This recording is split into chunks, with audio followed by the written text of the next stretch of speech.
Mr. Mohamed, Kallon, Chief Executive Officer, Road Maintenance and Administration. So we'll make sure we'll continue to steward that process very well and make sure that value for money will be there, and SLRA will respond timely going through to the maintenance needs of the country. Then they do their own, but now because of the availability of funds, so it can limit what they can able to do within a year. Yeah. But even within that, what we don't do, we don't sit down with them. We don't try for, instead of normally, because what we also do observe over the years is that the procurement process at times can be a bit cumbersome. It delay the response time for maintenance activities. Yeah.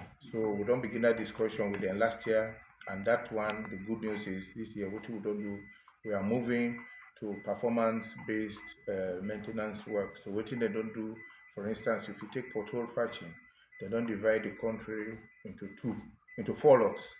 So the whole western area, 2 lots. Then you take a Mashaka going to the southeast, 1 lot. Mashaka going to the northeast, 1 lot. So there are 4 lots. So those ones, they don't do the procurement.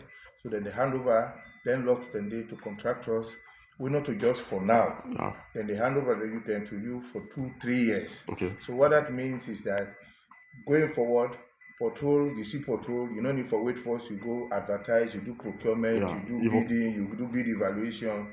So for the next 2 or 3 years, for maintenance, when one pothole appear, you go there. Then go check, then they can't pay you. Yeah. So that process, I know say it got for reason well. Oh, yeah. It got for make sure say the response time to the maintenance, it really got for move. So we don't agree on that. That process they don't advertise. I think then they in the final process forget NPPA approval for move forward with the award of those contracts. And the same they don't do for some major gravel roads.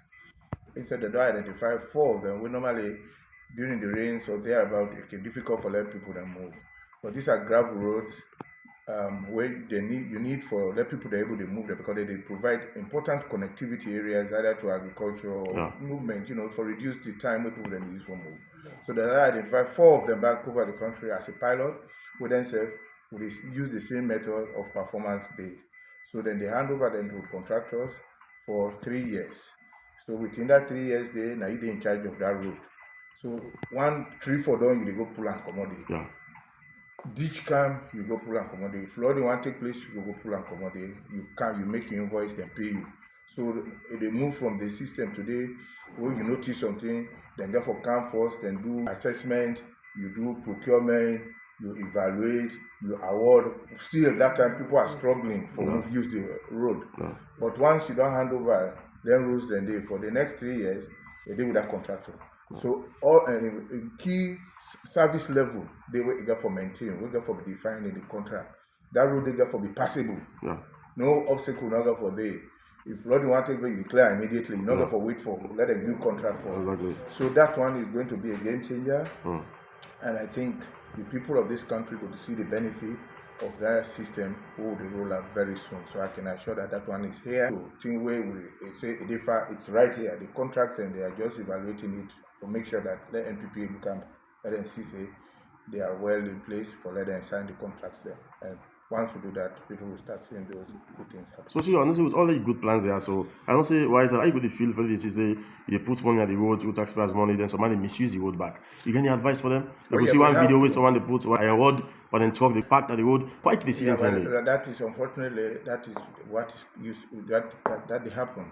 We got for be responsible road users. Yeah. Even if you watch what they happen at the regions right now, that is as a result of that they not manage and well.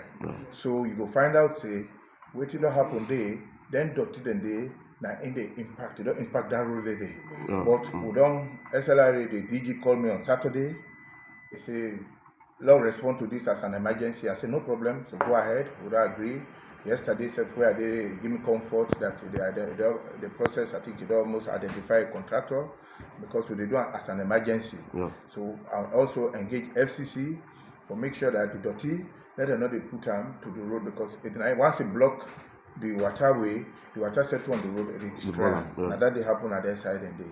So I think if they don't get SLRA don't get meeting with FCC as well.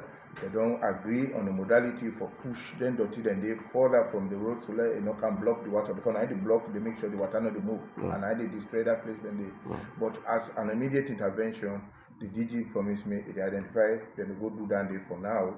Let them make sure say the road, the inconvenience they provide for now that have been solved. So that will be treated and paid for as an emergency. Okay, sir. Thank you very much. Wow.